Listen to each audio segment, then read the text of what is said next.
You're holding your phone right now. The device in your hand contains a miracle of engineering. Inside that glass and aluminum shell, there's a metal so critical that without it, your phone becomes a paperweight. It's not gold, it's not copper, it's silver. And I'm going to tell you why this metal is the most mispriced asset in human history, not because of speculation, but because of physics itself. For thousands of years, we treated silver as money. We coined it, hoarded it, fought wars over it. But something changed in the last century. Silver transformed from a store of value into the lifeblood of modern civilization. Without silver, satellites fail, solar panels lose efficiency, the entire digital infrastructure of our world collapses. We've built everything on the assumption that this metal will always be cheap and always be available. That assumption is about to shatter. This isn't about price predictions for next week. This is about the reality of the next decade. We're going to explore the geology that limits supply, the industries demanding consumption, and the monetary history proving silver is the ultimate form of economic truth. This is the story of the metal we cannot live without, the metal we're running out of, and the metal the market still doesn't understand. Let's start with something you learned in high school chemistry. The periodic table contains 118 known elements, but only one element holds the title of best electrical conductor on Earth. That element is silver. Not copper, not gold, not aluminum. Silver conducts electricity about 6% better than copper. On a conductivity scale, where copper sits at 100, silver scores 106. It is the absolute champion of electron flow, and that matters more than you realize. We are electrifying the world. Every button you push asks electrons to move from point A to point B. You want them to move fast, without resistance, without creating heat. Resistance creates heat, and heat destroys electronics. Silver has the lowest electrical resistance of any metal. This makes it the most efficient carrier of energy on the planet. You cannot negotiate with this fact, and it's not a preference. It's physics. In the past, when electronics were large and clunky, we could substitute copper. But today's electronics are microscopic. We're packing billions of transistors onto chips the size of a fingernail. At that scale, efficiency becomes everything. Use copper, and the chip overheats. Use gold, and the cost becomes prohibitive while performance suffers. For peak performance, you need silver. This is the law of physics, and you cannot print a substitute for the laws of physics. But silver isn't just about electricity. It's about light. Silver is the most reflective element known to humanity. Polish a silver bar, and it reflects 95% of the visible light spectrum. For centuries, we used this property for mirrors and decoration. Today, we use it for energy itself. Solar panels work by capturing photons of light and converting them into electricity. To maximize efficiency, you cannot afford to let a single photon escape. Solar manufacturers use silver paste to create the conductive grid on each panel. The silver collects the electrons excited by sunlight and transports them into the electrical grid. It creates a superhighway for energy. Without silver, a solar panel loses massive amounts of efficiency. It becomes a dark slab generating minimal power. This makes silver the keystone of the green energy revolution. Governments worldwide want to decarbonize. They want net zero emissions. To achieve this goal, they need to cover the planet in solar farms. To build those farms, they need billions of ounces of silver. This demand isn't based on consumer preference or fashion trends. It's based on the immutable physical properties of reflectivity and conductivity. As long as the sun shines, and we need electricity, we need silver. This brings us to a critical economic concept that separates silver from almost every other commodity on Earth. Inelastic demand. Most commodities are elastic. When beef prices rise, people buy chicken instead. Demand adjusts. But silver operates differently. Because silver is used in such small, critical amounts, price changes don't affect demand. Think about a cruise missile. The weapon costs $2 million to manufacture. Inside that missile, there's perhaps $500 worth of silver used in guidance computers and firing mechanisms. Now imagine the price of silver triples overnight, jumping from $30 to $90 per ounce. The silver cost in that missile increases from $500 to $1,500. Does the military stop producing missiles because of a $1,000 increase?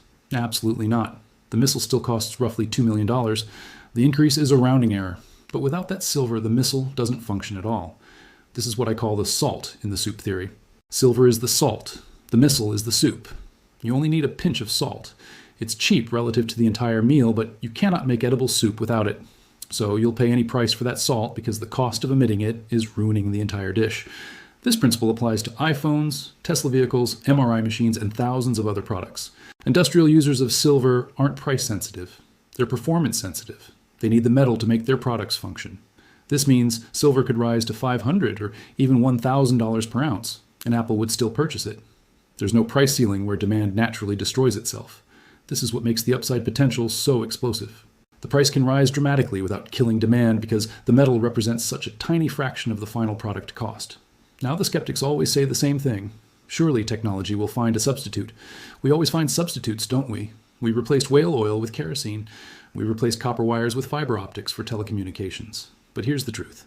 We've been searching for a cost-effective substitute for silver for 50 years, and we haven't found one that doesn't sacrifice performance. Why? Because you cannot engineer your way around the periodic table. The elements are the fundamental building blocks of the universe. You cannot invent an element that conducts electricity better than silver because silver represents the physical limit for stable metals at room temperature. Scientists have tried everything. They tried copper, but copper creates resistance, oxidizes, and degrades over time. Use copper in a solar panel and the panel's lifespan decreases significantly. Use copper in a 5G tower and the signal degrades. Think about a cruise missile. The weapon costs $2 million to manufacture. Inside that missile, there's perhaps $500 worth of silver used in guidance computers and firing mechanisms. Now imagine the price of silver triples overnight, jumping from $30 to $90 per ounce. The silver cost in that missile increases from $500 to $1,500. Does the military stop producing missiles because of a $1,000 increase? Absolutely not. The missile still costs roughly $2 million. The increase is a rounding error. But without that silver, the missile doesn't function at all. This is what I call the salt in the soup theory. Silver is the salt. The missile is the soup. You only need a pinch of salt. It's cheap relative to the entire meal, but you cannot make edible soup without it. So you'll pay any price for that salt because the cost of omitting it is ruining the entire dish. This principle applies to iPhones, Tesla vehicles, MRI machines, and thousands of other products. Industrial users of silver aren't price sensitive. They're performance sensitive. They need the metal to make their products function.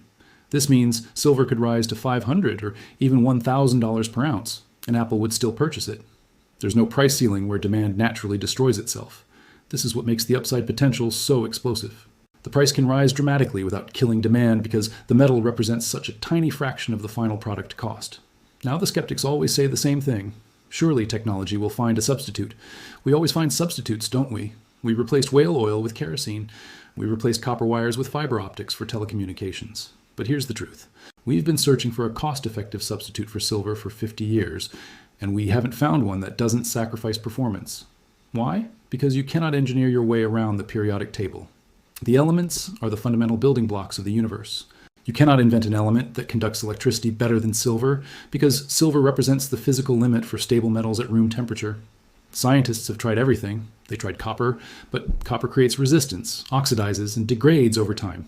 Use copper in a solar panel and the panel's lifespan decreases significantly. Use copper in a 5G tower and the signal degrades. They tried aluminum. Aluminum is cheap, but it's a terrible conductor compared to silver. It generates heat and can melt plastic components. In high-performance batteries or microchips, aluminum becomes a fire hazard. They tried gold. Gold is excellent because it doesn't corrode, but gold costs over $4,000 per ounce. Using gold would make every iPhone cost $10,000. So we always return to silver. It's the Goldilocks metal, better than copper, cheaper than gold, sitting in the perfect sweet spot of performance and cost. Because of this unique position, silver has no industrial rival. When you invest in silver, you're betting that the laws of physics won't change. That's an exceptionally safe bet. Now let's examine the future. We're entering the era of artificial intelligence and 5G networks. These technologies are extraordinarily energy hungry. An AI data center consumes 10 times more power than a traditional server farm. A 5G network requires thousands of small antennas on every street corner. What connects all of this infrastructure? Silver. Every server rack contains silver contacts. Every 5G antenna uses silver plating to carry high-frequency signals. Every autonomous vehicle relies on silver in its sensors to detect the road. We're building a digital nervous system for the entire planet, and silver is the nerve tissue. You cannot have the fourth industrial revolution without the metal from the first industrial revolution. This means demand for silver isn't cyclical, it's secular, growing every year regardless of whether the economy is booming or busting. In a boom, we build more technology. In a recession, governments stimulate the economy by investing in green infrastructure. Either way, silver gets consumed. It's the all-weather industrial demand. So we've established that the world needs silver. The demand is based on physics. It's inelastic. It has no substitute. But what about supply? Can't we just mine more? If prices rise, won't miners flood the market with new metal? This is where the story becomes truly alarming. Most people assume that when something's price increases, we simply produce more of it. Farmers plant more corn when corn prices rise. Nike builds more factories when shoe prices increase. But mining doesn't work that way. You cannot print a silver mine. You cannot build one in a factory. You have to find it, dig it, and process it. Here's the single most important fact about the silver market that 99% of investors don't understand. Most silver mines aren't actually silver mines. Roughly 72% of global silver supply comes as a byproduct from mines primarily extracting something else: lead, zinc, copper, or gold. Imagine a miner in Mexico running a massive lead and zinc operation. He excavates tons of rock, crushes it, and extracts lead and zinc to sell to industrial buyers. But inside that rock, there's a small amount of silver. He extracts that too as a bonus, selling it to pay for diesel fuel. Now here's the critical problem. If silver prices double from $30 to $60 per ounce, does that miner accelerate production? No. He's mining for zinc. His profitability depends on zinc prices, not silver prices. If zinc prices crash, he shuts down the mine. When he shuts down that zinc operation, the associated silver supply stops too, even if silver has reached all-time highs. This makes silver supply fundamentally inelastic. It doesn't respond to price signals the way normal markets do. In typical markets, high prices stimulate increased supply. In the silver market, high prices often accomplish nothing because the people producing silver don't care about silver, they care about copper or lead. This creates a dangerous vulnerability. If the global economy slows and construction needs less copper, those mines reduce production. This means silver supply drops precisely when the green economy needs more of it. We're tethered to the old industrial economy while trying to build a new one. We're relying on lead mines to power our solar future, and that connection is about to break. What about primary silver miners? The companies that only mine silver? They're a dying breed. 30 years ago, many primary silver mines existed. Today, they produce less than 28% of global supply, and that percentage shrinks every year. Why? Because it's incredibly difficult to find a pure silver deposit rich enough to be profitable. Silver is usually found mixed with other metals. Finding a pure silver vein is like discovering a unicorn. Companies calling themselves primary silver miners are struggling. They're buying gold mines just to survive, diversifying away from silver because the geology is too challenging. We're witnessing consolidation where silver companies become gold companies with silver credits. This means there's no swing producer. In the oil market, Saudi Arabia can increase production if prices get too high. In the silver market, there's no Saudi Arabia. Nobody can simply turn on the tap. The tap is broken. This brings us to the concept of entropy and depletion. We've been mining silver for 5,000 years. The Romans mined it. The Spanish Empire mined it. Americans mined it. Humanity acts like a swarm of locusts, consuming the best resources first. We found all the silver sitting on the surface, then the silver 10 feet down, then the silver a mile down. We've picked all the low-hanging fruit. Now we're left with scraps. In the mining industry, we measure mine quality by ore grade, the amount of silver in 1 ton of rock. In 2005, the average grade for a primary silver mine was roughly 13 ounces per ton. Dig up a ton of dirt, extract 13 ounces of silver. That's an excellent business. Today, the average grade has dropped to 4 or 5 ounces per ton. Think about the physics of that reality. To obtain the same amount of silver, we now have to excavate, crush, and process 3 times as much rock. We need 3 times the trucks, 3 times the fuel, 3 times the water, 3 times the chemicals. This destroys profit margins. It means production costs are rising exponentially, and we're fighting against the earth itself, and the earth is winning. We're going deeper underground. Mines in South Africa and Mexico now extend kilometers below the surface. The heat is intense. Ventilation costs are massive. Every ounce we extract today is harder to obtain than yesterday's ounce. This is a one-way trend. Ore grades never improve. They only decline. We're running on a treadmill that's accelerating just to maintain the same production level. If old mines are depleting, we should just discover new ones, right? We try, but we're failing. There hasn't been a major world-class silver discovery in over a decade. Exploration companies spend millions drilling holes in the ground, and they're finding dust. They're finding small deposits, low-grade deposits, but not the monster mines of the past. The Comstock lode is exhausted. The Potosi mine is empty. This is the discovery void. Even if we discovered a massive deposit today, it takes 10 to 15 years to build a mine. You need feasibility studies, environmental permits, roads, and mills. The supply for 2030 is already determined, already locked in. We know which mines will be producing 5 years from now because those mines are already under construction, and there aren't enough of them. We're facing a supply cliff. Old mines are closing due to exhaustion. New mines aren't coming online fast enough to replace them, and demand is going vertical. Mining is essentially an energy arbitrage. You burn energy to extract value. If energy costs rise, mining costs rise. We're entering an era of expensive energy. Oil is becoming harder to find. Environmental mandates are making coal and gas more expensive. This creates a floor under silver prices. You cannot mine silver at $20 per ounce if it costs $25 in energy to extract it. The miner goes bankrupt, supply stops, prices rise. Inflation in energy guarantees inflation in silver. They're linked. Silver is effectively stored energy, representing the millions of joules required to crush that rock. As energy becomes scarcer, the metal storing that value must reprice. This is why silver is an inflation hedge, not just because people buy it when scared, but because production costs rise with inflation. It's a physical connection, not merely psychological. Let's look at the geography. Where's the silver? Not in the United States. We've already mined most of ours. The top producers are Mexico, Peru, China, Russia, and Poland. Examine that list carefully. Mexico and Peru are the giants of the Americas, but their political environments are shifting. We're seeing a wave of resource nationalism. Governments are asking why they should let foreign companies extract their silver. They're raising taxes, banning open pit mining, and threatening nationalization. Labor strikes in Peru frequently shut down mines for months. Cartel violence in Mexico makes transporting metal dangerous. This adds a risk premium to supply. We cannot assume that silver in Mexican ground will easily flow to American factories. Then there's Russia and China. Russia is sanctioned. Their silver is locked out of Western systems. China is a net importer, keeping everything they mine. They don't export silver, they consume it. The free-floating global mine supply is shrinking. The West relies on a fragile supply chain from Latin America that becomes more hostile daily. This is a strategic vulnerability.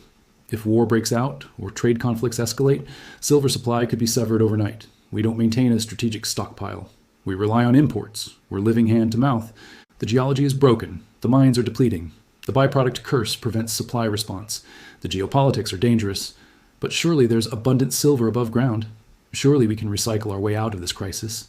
We've recycled gold for thousands of years. Can't we do the same with silver? This is where the story takes its darkest turn. To understand why silver is undervalued, you must compare it to gold. Gold is the ultimate recyclable asset. Since the beginning of civilization, humans have mined roughly 6 billion ounces of gold. Because gold is so valuable, we never discard it. We recycle 98%. A gold ring from the Roman Empire was likely melted into a Spanish coin, which was melted into a modern American gold eagle. The gold stays above ground. It accumulates. Every ounce ever mined still exists. Now examine silver. We've mined roughly 60 billion ounces of silver throughout human history, 10 times more than gold. You'd expect 60 billion ounces sitting in vaults, correct? Wrong. Experts estimate the total identifiable above-ground bullion inventory of silver is less than 5 billion ounces. Let that number sink in. 60 billion mined, 5 billion remaining. 55 billion ounces have been dispersed. They haven't evaporated. Atoms don't disappear, but they've been consumed, scattered into the environment in quantities so small they're economically unrecoverable. We've treated silver like a disposable commodity for a century. Now we're realizing we threw away the family fortune. How did we lose 55 billion ounces? It started with photography. For most of the 20th century, photography was silver's biggest consumer. Silver halide crystals on film and X-rays. Millions of ounces used annually. Millions flushed down drains and developing chemicals or discarded in old photographs. Yes, large labs recycle their fluids, but consumer film, those shoeboxes of photos in your attic that silver is gone, trapped in paper destined for landfills. Photography burned through billions of ounces of the strategic stockpile humanity built over millennia. We traded our silver for memories. Photography is dead now, but it's been replaced by something worse. Electronics. In the old days, silver was used in substantial chunks. Silverware, candlesticks, coins. Discarding a candlestick would be insane. Today, silver is used in nanogram quantities. Vampire dust. It's in your iPhone, in RFID tags on your shirts, and toaster switches, and TV soldering. It's everywhere, but invisible, because the amount per device is minuscule. Nobody recycles it. When your toaster breaks, do you take it to a precious metals refiner? No, you throw it in the trash. When you discard a musical birthday card, you're throwing away silver. We're scattering the metal across Earth's surface. This is a problem of entropy. It requires massive energy to mine and refine silver into pure bars. When we convert those bars into dust and sprinkle them into landfills, we're maximizing entropy. To recover it, we'd need to excavate landfills and process millions of tons of garbage to find a few grams of silver. The energy cost exceeds the metal's value. Unless silver reaches $500 per ounce, that metal is lost forever. Industrial consumption of silver is a one-way street from mine to factory to landfill. It doesn't return. This makes silver unique. It's the only precious metal behaving like consumable fuel. We're burning it. But what about solar panels? Those are large. We'll recycle those, right? This is the solar paradox. Yes, a solar panel contains significant silver, but panels are designed to last 30 years. Silver installed in a panel today is locked away until 2056, sequestered, removed from the market for a generation. Even if we eventually recycle it, that doesn't help today or next year. We're currently building the solar grid. We're in the accumulation phase, installing billions of ounces. We're not yet decommissioning them. The solar industry is a net consumer, sucking silver from vaults and bolting it to roofs. For the next 20 years, the solar industry acts as a black hole for silver supply. Remember the efficiency limits we discussed? Engineers tried using less silver. They hit the physical limit. Now with advanced technology, they're using more silver.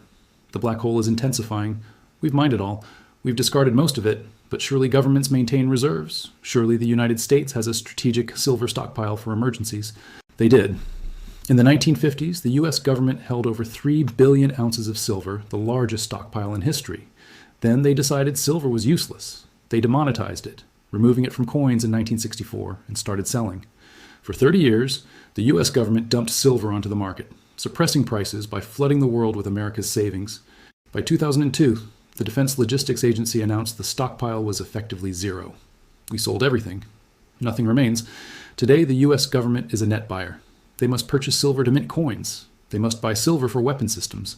They've transformed from supplier of last resort to buyer of first resort. There's no government buffer to save the market. If a shortage hits, there's no vault to open. China acts differently. China has been importing silver for decades. They don't export it. They keep it, but they don't publish numbers. We suspect China maintains a massive strategic reserve, but it's not for sale. It's for their industry and military. The public inventory, what we can see in London and New York warehouses backing paper markets, is all that remains for investors. Let's examine that public inventory. The COMEX and LBMA are the warehouses backing paper markets. In 2021, COMEX held nearly 150 million ounces of registered silver. Today, that number has collapsed to roughly 30 million ounces, down nearly 80%. We're scraping the barrel's bottom. 30 million ounces is nothing. The world consumes that in 10 days. Why is it draining? Because the paper price is too low. Smart money is buying paper contracts, standing for delivery, taking physical metal, and moving it into private vaults. They're draining the exchange. They know the dispersion phenomenon means metal is disappearing. They know mines are depleting. They're grabbing the last accessible bars while possible. This trend is linear and relentless. Every month, inventory drops. Mathematically, we're heading toward zero. When registered inventory hits zero, the paper market breaks. You cannot trade futures contracts if there's nothing to deliver. The market mechanism fractures, and price will reset to a level forcing people to stop discarding their electronics. That price isn't $70, it's multiples higher. We need to address the green narrative. Politicians promise a circular economy where we recycle everything. It's a noble goal ignoring economics. Recycling costs money, requires energy, labor, and chemicals. Currently, it costs about $20 to recycle a solar panel to recover $3 worth of silver. Nobody does it. It's cheaper to landfill the panel. For recycling to work economically, silver prices must be high enough to pay for the recycling process. Analysts estimate silver needs to exceed $150 per ounce to make widespread electronic waste and solar panel recycling profitable. The market must reach $150 just to stop the waste. Price must rise to save the planet. Until we hit that threshold, we'll continue burying millions of ounces annually, literally burying wealth. Because the paper market says it's worthless, while physics says it's priceless. This arbitrage between price and value is the opportunity. The market is mispricing the entropy. The physics is undeniable. The geology is broken. The consumption is total. The case for silver as an industrial metal is closed. It's indispensable, finite, and disappearing. If silver were just a commodity like copper or nickel, prices would already be doubling based on supply and demand alone. But silver isn't just a commodity. It has a second identity, an identity that's been dormant for 150 years: money. To understand why silver is cheap today, you must understand why it stopped being money. For most of human history, the world operated on a bimetallic standard. Gold for large transactions, silver for daily life, the gold of kings and the silver of the common people. But in the late 19th century, bankers and politicians made a decision. They wanted to consolidate power and control the money supply. Silver was too abundant, too decentralized, too difficult to control because anyone could mine it and bring it to the mint. Gold was scarcer, easier to centralize in bank vaults. In 1873, the United States passed legislation effectively demonetizing silver. They stopped minting silver dollars for free circulation. They moved the world toward a gold standard. Historians call this the crime of 1873. This political act crushed silver's value. It broke the historical link between gold and silver, transforming silver from money into just another metal. For 150 years, silver has been living in exile, priced based on its utility as silverware, photography, or switches. It lost its monetary premium. But here's the secret. Laws can change. Politics can shift. But the properties of money don't change. Money must be durable, divisible, portable, and scarce. Fiat currency fails the scarcity test. As the fiat system collapses under debt's weight, the world is searching for honest money again. Silver is waiting. Why is the fiat system dying? Mathematics. The global debt load has reached levels mathematically impossible to repay. The United States alone owes over $36 trillion. Interest on that debt is consuming tax revenue. There are only two ways to solve a debt crisis of this magnitude. Option 1, default, telling creditors you're not paying. Governments hate this. Option 2, inflation, printing money to pay the debt. History tells us governments always choose option 2. They choose inflation. They choose currency debasement. We're in the early stages of the Great Debasement. When a currency dies, people flee to hard assets. They buy real estate, art, and gold. But real estate is illiquid. Art is subjective. Gold is expensive. At $4,000 per ounce, gold is beyond reach for average people. Where do the billions go? They go to silver. Silver is the people's money, the only hard asset affordable for the working class that behaves exactly like gold. It creates monetary demand from the bottom up. While central banks buy gold, people buy silver, and there are far more people than central banks. Let's discuss the gold to silver ratio one final time. This is the most powerful value indicator in the world. How many ounces of silver does it take to buy 1 ounce of gold? Geology says 8 to 1. Mining output says 7 to 1. History says 15 to 1. The market says 60 to 1. Right now, the market claims silver is 60 times less valuable than gold. This is an anomaly, a distortion caused by the demonetization we discussed. It ignores geology. It ignores scarcity. If the monetary system resets, if silver regains its status as money, the ratio historically has a strong tendency to revert. It must return to 15 to 1, or at least 30 to 1. Let's calculate. If gold stays at $4,500 and the ratio reaches 30 to 1, silver goes to $150. If the ratio reaches 15 to 1, silver goes to $300. This assumes gold doesn't rise further. This ratio compression is energy stored in a coiled spring. Silver is undervalued relative to gold, relative to mining costs, and relative to history. It's the most compressed asset on the planet. When mania hits, psychology takes over. When average people realize their money is dying, they panic. They want to preserve wealth. They visit coin shops. They see a gold coin for $4,500, unaffordable. They see a silver coin for $70 or $80, affordable. They buy the silver. This is why silver outperforms gold at the end of bull markets. It's the fear of missing out trade for the masses. It's accessible. It feels heavy in your hand. It feels like real wealth. Because the silver market is so tiny compared to gold, when the masses rush in, prices go vertical. The door to the silver market is very small. And when everyone tries to rush through simultaneously, the frame breaks. This happened in 1980. It happened in 2011. It will happen again. The poor man's gold becomes the rich man's asset. Let's summarize the case. We have physics. Silver is the best conductor on Earth with no substitute. We have industry. Solar, AI, and electric vehicle demand is exponential and inelastic. We have geology. Mines are depleting, grades are crashing, and byproduct supply is unreliable. We have consumption. We've discarded 55 billion ounces, gone forever. We have inventory. The vaults are empty. We have money. The fiat system is collapsing, and silver is the historical alternative. There has never been a setup like this in human history. In 1980, we had a monetary crisis, but plenty of silver. Today, we have a monetary crisis and a physical shortage simultaneously. It's the perfect storm. When you see the price at $65 or $70, don't think it's high. Think of it as the pre-recognition price. The world hasn't figured it out yet. The banks are fighting it. The industry is hiding it. The media is ignoring it. But the mathematics is inevitable. You're standing before a tsunami with a bucket. You cannot stop it. You can only ride it. My advice is simple. Become your own central bank. Exchange your paper liability for physical assets. Hold it. Secure it. Wait. The repricing is happening. The most undervalued asset in history is returning to its rightful place. You're early. You're right. You're ready. Welcome to the Silver Age.